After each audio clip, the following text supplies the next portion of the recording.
नमस्कार, न्यूज 18 लोकमत विशेष मध्ये अजून काही महत्त्वाचे विषय आपण हाताळूया। मवियामध्ये सांगलीवरून पुन्हा एकदा सांगलीत झुंपणार असल्याचं स्पष्ट झालंय। सांगलीत जो त्रास सोसावा लागला त्याला चोख उत्तर देणार असं विश्वजित कदम म्हणाले। विश्वजित कदमांचा इशारा नेमका कुणाकडे होता बघूयात।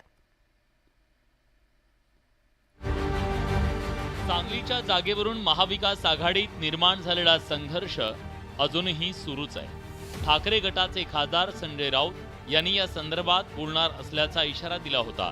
त्यानंतर विश्वजित कदमांनी विशाल पाटील यांच्या विजयानंतर आक्रमक भूमिका घेतली। एकीत विघ्न घालणाऱ्यांना जनतेने जागा दाखवली असा हल्लाबोल विश्वजित कदमांनी केला, तर प्रत्येकाला उत्तर देणार असा इशारा विश्वजित कदमांनी दिलाय। विश्वजित कदमांचा रोख जयंत पाटील आणि ठाकरे गटाचे खासदार संजय राऊतांकडे असल्याचं बोललं जात आहे।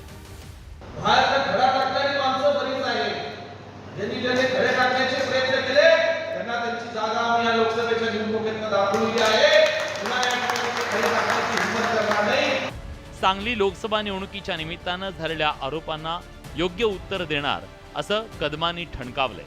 नुकताच सांगलीत नवनिर्वाचित खासदार विशाल पाटलांचा सत्कार आयोजित करण्यात आला होता।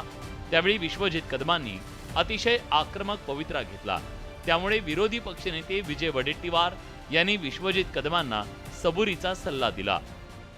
महायुतीमध्ये काही गोष्टी घडतात, पण आता आपण निवडणुका संपल्यानंतर आता वाद वाढवत बसायचा नाही, तर वाद मिटवून महाविकास आघाडीला पुढे जायचं आहे। हे आता आपल्याला करावं लागेल आणि मी विश्वजितजींना सुद्धा सांगणार आहे की आपण आता अधिक वादात न पडता विधानसभेच्या निवडणुका जिंकण्यासाठी आपण सर्व एकत्र येऊ।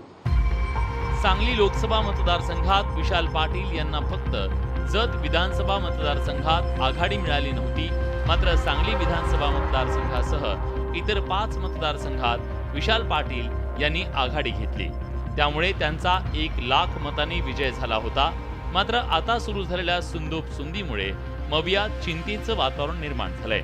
संजय राऊतांवर विश्वजित कदमांचा रोख असल्यानं शिवसेना ठाकरे गटाकडूनही उत्तर देण्यात आलं।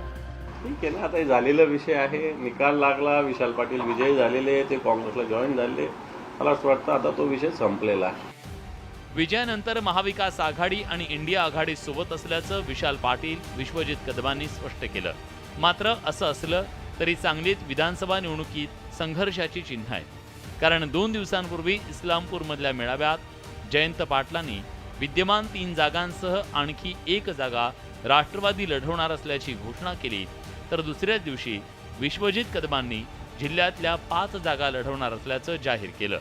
परिणामी लोकसभेपाठोपाठ विधानसभेला सुद्धा महाविकास आघाडीत सांगलीवरून संघर्षाची चिन्ह निर्माण झाली आहेत। Bureau report, news 18 Lokmat.